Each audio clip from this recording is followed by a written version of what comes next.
Okay, I saw somebody tweet about this video. Uh, and it was like, I'm not clicking on this video.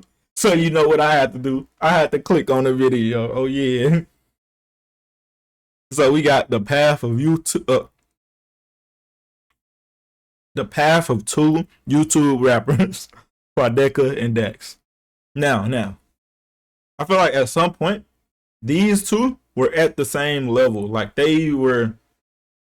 I think Dax was still Dax was a corny black person, and Quadeca's just white, so he was naturally just a little corny. So I think they was really at the same level. And Dax was like, for like a YouTube rapper, he was like decent. And before he got to the corny gimmick, and like when that scene still existed, he was probably one of the better ones, as well as Quadeca. But Quadeca was actually like, well, they both was actually putting out music. But yeah, Quadeca was putting out music that I was listening to. So I feel like that was definitely in the same, point. They just went two completely different ways. And of course, Quadeca went the positive route by switching up and completely distancing himself from that type of image. If you know both of these Dax, we see Dax for their recent work, you might be confused as to why I have both of them aside each other, considering Quadeca, while still not being the biggest, is a fairly well-established artist with some exceptional albums under his belt. For sure. While Dax, for sure, nigga, for sure. is a fairly well-established artist with some exceptional albums under his belt. I love all these others for different reasons. But I feel like my favorite changes every day. But most of the time, my favorite is still I Didn't Mean to Hunt You. I love these for different reasons. I like this one because it's more like brash and just a bit more like rap a little bit, like a tiny bit for songs like Guess Who and shit, bro. That hoe is hard. And then I Didn't Mean to Hunt You, it's just like a lot. Again, it's like, because the name is kind of like spooky sounding. I like his imagery in a lot of the music videos, but that's for all of them. I like the lengths he go to make a music video and stuff like that. And then we got this. This is very like ocean sounding, very beach, I guess, but not really. It's a lot of like that old piano he uses like throughout the whole album and stuff. A lot good there too. Hey, love all three of them hoes, bro. It's hard to pick a favorite, man. While Dax is doing whatever this shout out Dax, bro. That shit hilarious, bro. This shit is hilarious. I'm gonna do one, bro. I'm gonna do a verse. I'm gonna do one of the hoes, bro. But if you are true to this and not new to this, you Quadeca know the one and Dax. Oh yeah, we know them niggas. Hey. And this is not even that bad. This is like a cool song.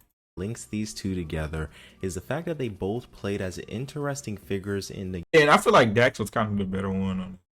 Quadeca was still he was still a corny white kid, but like he had some moments where he was kind of cool, but he wasn't hitting for me that much. I like songs like Beamin' and what's that one song he got with Sad Frosty? I forgot to be honest.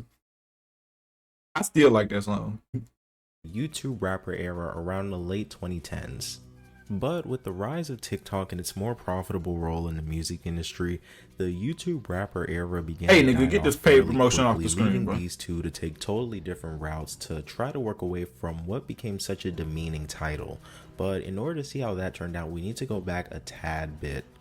The term YouTube rapper really started to take shape when Jake Paul released It's Everyday Bro back in 2017. And while he's definitely... Hey, it's everyday, bro, with the Disney Channel for 5 million on YouTube in 6 months. Never done before. I passed all the competition, man. PewDiePie is next, bro. Shout out Jake Paul, bro. A lot more accepted these days. Back then, everything he was associated with was considered cringy, and this was no different. Nonetheless, this track created an environment of already established YouTubers using rap and diss tracks as nothing more than an extension of their YouTube identity. And that's not to say Jake did this on his own, because with the way influencer culture was shifting into showcasing a lifestyle, it was only a matter of time before they made their way into rap, a genre that's known for just being very braggadocious. On top of that, it's not like he was the first YouTuber to venture into music, but his track and the music video was a perfect example of what people thought it meant to be a YouTube rapper. To put it simply, they were strictly using rap and diss tracks to expand their brand, but trickled in there was artists who actually had dreams of pursuing music and were simply using YouTube and social media to promote their art, and thought this era was a quick route to the top. And this is where people like Dax and Quadeca come into play. With Dax in particular, he only started releasing music on YouTube a couple of months before the era really took off, and his track that gained him his earliest buzz, Catch Me Outside, released 4 months prior to its Everyday Bro, proving he had the chance to see success without taking part in all the antics we're gonna learn about in this video. His music back then was bro, he got that fuck ass fade, bro. That shit always pissed me off, bro.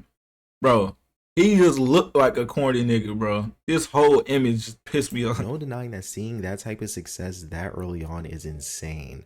And while Quadeca had more of a background in music earlier in his life, like him practicing things like guitar and piano, he didn't showcase much of it early on and took on more of a YouTuber turned rapper transition, with him initially starting out uploading regular gaming videos with music themed videos trickled in here and there. He did already have mixtapes out like Work in Progress in 2015 and Nostalgia for the Now in 2016. And here it's really nothing too crazy, but I progress. Nonetheless, we're in 2018. We have a couple of notable tracks out at this point, and for the most part, the era is thriving. As mentioned before, Quadeca was initially making gaming content with him dabbling in rap here and there, but by this time he began shifting his videos into more rap-based content. He was recognized as a YouTube rapper, but he just wasn't in the center of it yet. And he even attempted to get his hand in the bucket with the bigger guys by dropping diss tracks on people like Jake Paul, Rice Gum, and Discod, to not as much success as his peers. And with Dax, it's sort of a similar story. He was pretty much in his own lane, just dropping music. And he was recognized as a YouTube rapper, but mainly just using YouTube to get his music out there. And he even dropped an EP that had some mixed reviews. To put it simply, they were both YouTube rap adjacent artists, but that would change because of none other than KSI. At this point, KSI was one of the bigger YouTube rappers who actually had a history of dropping music before the era. Nonetheless, when he went on the What's Good podcast hosted by his... I wasn't ever like... He was... Especially now, and I feel like it's definitely died down. Over a fucking hype, bro. Over hype. I get it. He's a YouTuber that's making listenable rap. That don't make it that good, bro. That shit was. I mean, he had all the money and all the tools to make his stuff sound as best as he could. So I think it was like some of his best songs are probably pretty good, but like, especially when it was first coming out. And this is like me speaking from my memory, and I'm more used to British rappers now, but back then this shit sound like rubbish. Yeah, bro.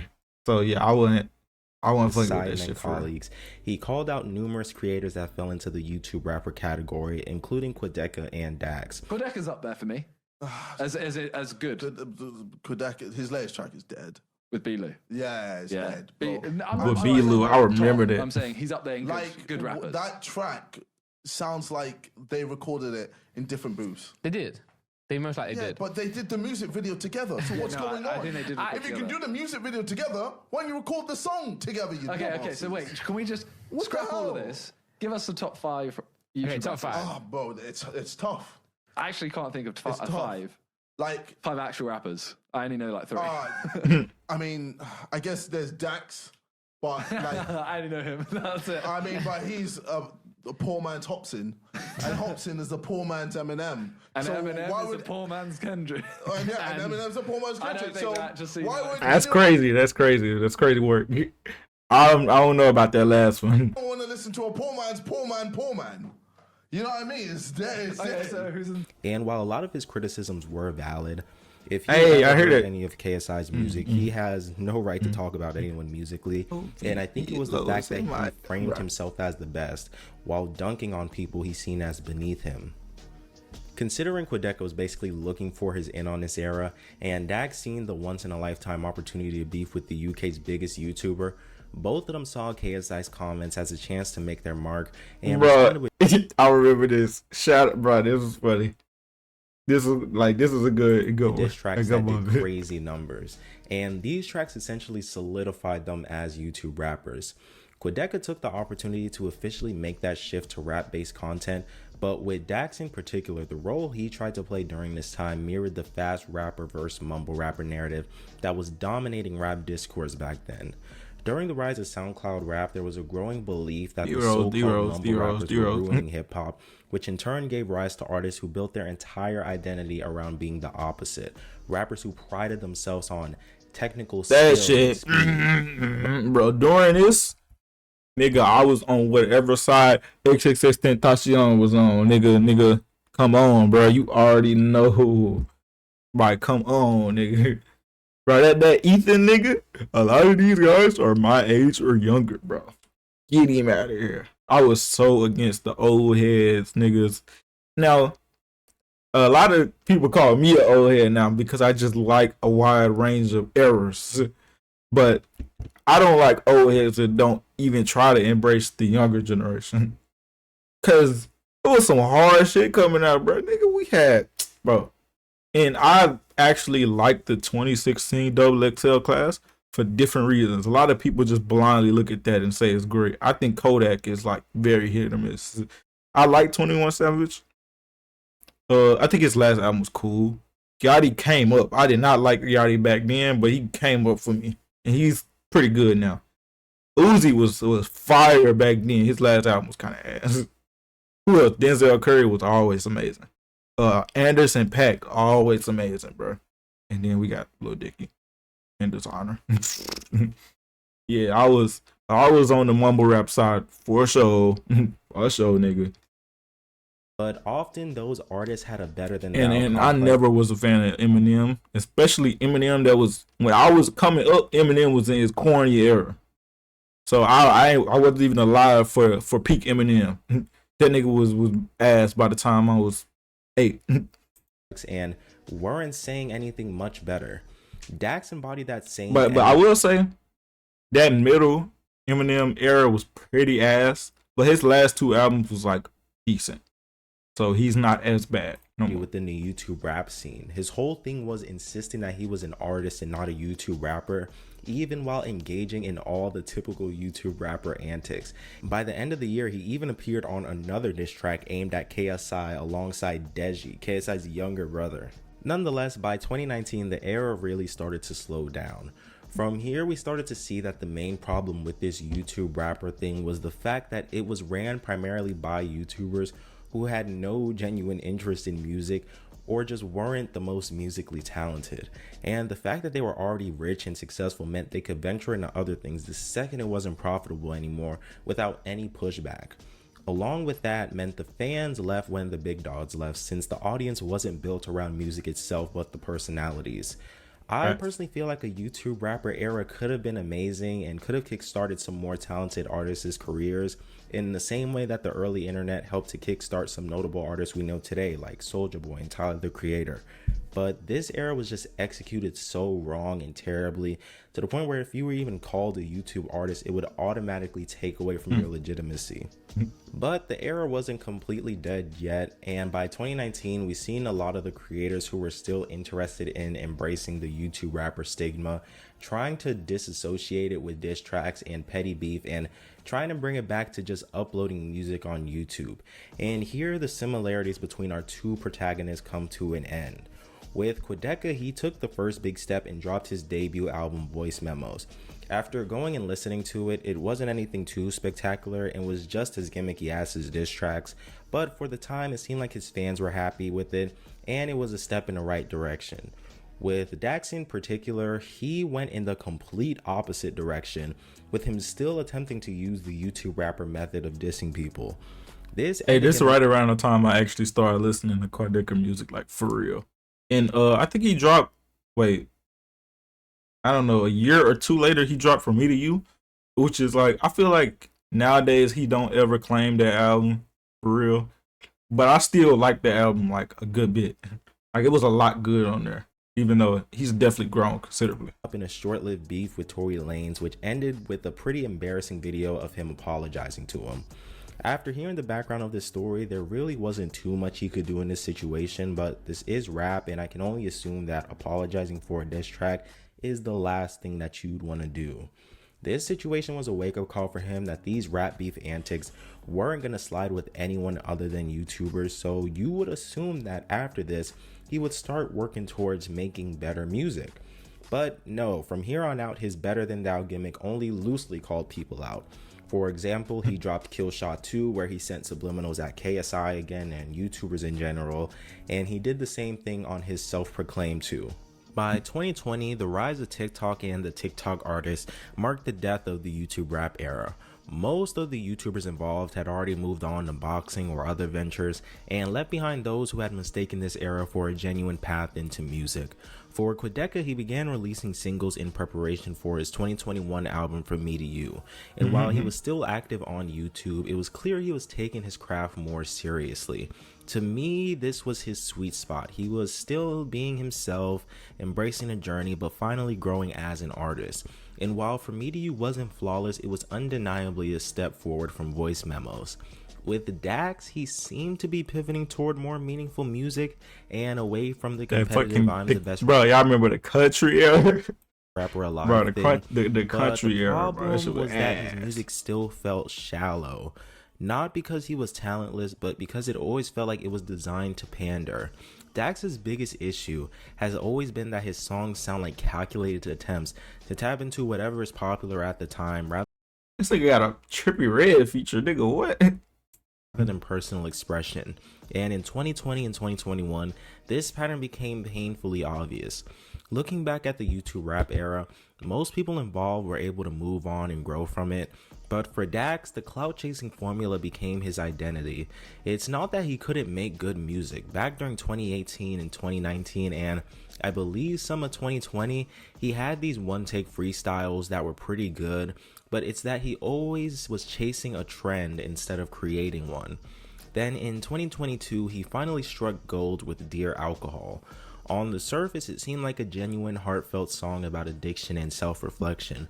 But in reality, it was another example of Dax tapping into whatever was trending.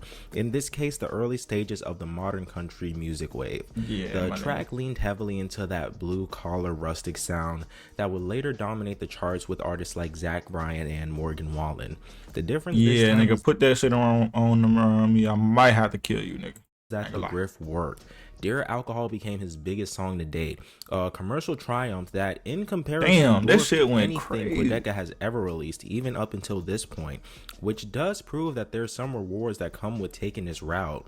But we have to start to question, at what point does chasing success begin to cost you your artistry? And just how far are you willing to go to really push this grift? By 2020, it was all music for Quadeca. He dropped my favorite project from him, I Didn't Mean to Haunt You, which was Nigga, that's your favorite project? Come on, bruh. Scrapyard. Wait, I'm stupid. I'm thinking of From Me to You. Okay, I Didn't Mean to Haunt You. Okay, I'm stupid. Yeah, I just said that was my favorite too. big drum from his last one, and again, just really getting into his artistic bag. It's a little insane how much better this album was compared to his last one, considering they're only a year apart. Yeah, but I that jump was digress. so crazy. This project nonetheless really was the leap from YouTuber turned rapper into full-on musician. From here on out, his channel was strictly music for the most part, and the transition was seamless because he let it happen naturally. I think because he initially wanted to be seen as a YouTube rapper, he never went out of his way to disown the title, but when the era was officially over, he took his time to prove that he was more than that. By 2023, Quadeca began dropping singles in preparation for his 2024 album Scrapyard, that I personally wasn't the biggest fan of. Nigga, but you- Montano gave it a 9, so that means something. For Bro, I love that album so much, but I feel like I love that album, but it's like a bit more surface level than the other two. I don't think it's surface level in itself, but the other two just kind of go kind of deeper Not, I mean, lyrically, sure, but and sonically as well. This is like just a mixtape, so that explains why. For the most part, he was seen as an actual artist by this point and began getting his flowers from major critics for this project in particular. Gone were the days of him having to shed the title because he allowed his artistry to do it for him. He obviously had a very interesting journey to get here, so he's always going to have to be reminded of where his musical journey started. But his new work is undeniable, and rather than it being mentioned as a meme, it's more so just to give context as to how he got to where he is today. Here in 2025, he dropped a new album called Vanisher that was accompanied by a beautiful album movie, and while the themes aren't the clearest, for me it does prove that he is in shape to become an artist in the indie / alternative scene that cannot be reckoned with. We would see just how far Dax was willing to go. They should still make another song together, when he was featured on a song with conservative rapper and longtime collaborator Tom MacDonald, previously called White People, but I'm guessing they realized Dax was black, so they changed it to Black and White. Nonetheless, on this track, when it gets to Dax's verse, he has a line where he says he doesn't care about slavery. He was trying to phrase it as, if you care about slavery, you're carrying generational trauma, which alone is a very weak argument, but he also had lines where he basically said, if you get upset at this verse, you're the problem, and it's a telltale sign of where you are in life. Now, I don't think anybody cares for Dax's opinion on history, so no one was upset, but I personally found it puny because it was so obvious that he took this route on this song, literally just to pander to that conservative audience. And the crazy part is that the other two white guys' verses weren't even about anything political. It was quite literally them just embracing their culture, the good and the bad. But since Dax was so hard focused on proving to these guys that he was one of them, he ended up using his entire verse to essentially just explain why he was on You the missed song. it. We talk about YouTube rappers. I was like, it's every day, bro, with the Disney Channel flow. 5 million on YouTube since this month. Never done before. Come on, bro. Hey, that whole slick banger. But yeah, he touched on Jake Paul and all the stuff, YouTube rappers. But you know, I always listen to Quadeca. He was a YouTuber, like he was fully a YouTuber. He didn't even show his music on YouTube, and then he just like slowly transitioned into rapping. And then we got Dax, who's like a meme rapper at this point. To begin with, Dax thought that him choosing a more heartfelt grift would get him that respect as an artist. And to be fair, there's numerous artists, including Dax, that got mainstream success using this method. Dear Alcohol did peak at number 9 on Billboard Hot Country Songs and went platinum. Wow, grift can be fooling when executed correctly, but when you shift so quickly, it becomes apparent that your intentions and what you stand for isn't authentic, and it all comes crashing down. By 2025, his music got picked up by TikTok, and hey, we about to touch on that in a second, bro. We right, yeah. There's right there. Years and years of corniness there, so they are having a field day with him right now. But to close this chapter on a good note, him, his buddy Tom MacDonald, and whoever wants to align themselves with them now have a title for their kind of rap or music, and it's called burger music, which is basically just saying that they make coworker music. The reason I tell you guys about both of the paths these guys went down is to simply show that actions speak louder than words. Both of them were known in one of the most demeaning eras when it comes to music, and both of them had interest in actually pursuing it. While Quadeca is still debated these days for how people perceive his music, there is no denying that people are actually willing to have such conversations because he worked to get the recognition he deserves. For Dax, he was so eager to genuinely become a respected artist, but he felt that him just saying it would get him that respect without any works. And once he realized that wouldn't work, he began grifting any current event or trend on the internet and frames it as him being a motivator to make up for how shallow it is. And the sad thing is, Dax is not talentless. His old stuff is bro, that fuck ass cut, bro. Why your fade is, this nigga fade is basically non-existent, bro. Like, That's the first thing you want to change if you want more niggas to take you seriously. I feel like bro. if he genuinely You took look like his a time to cornball, work bro. on his pen and put out actual meaningful songs that are relevant to him, then he could have been in the same boat with people like Joyner Lucas or something. And while it seems like he has good intentions behind the messaging in his music, the way he goes about executing it just shows how exploitative and opportunistic he is. Nonetheless, leave your thoughts down below. Who's your favorite of the two, or do you not know any of these guys? Quad, and be sure to subscribe and leave a like for more videos like this one. I am officially back, so it won't take me as long to drop another upload. I cut hair, by the way. What you mean? Pepper cut hair. What? Nonetheless, my name's Sam, and I hope you enjoyed. W video. Go listen to Quadeca Dax. You can listen if you want. Don't tell me I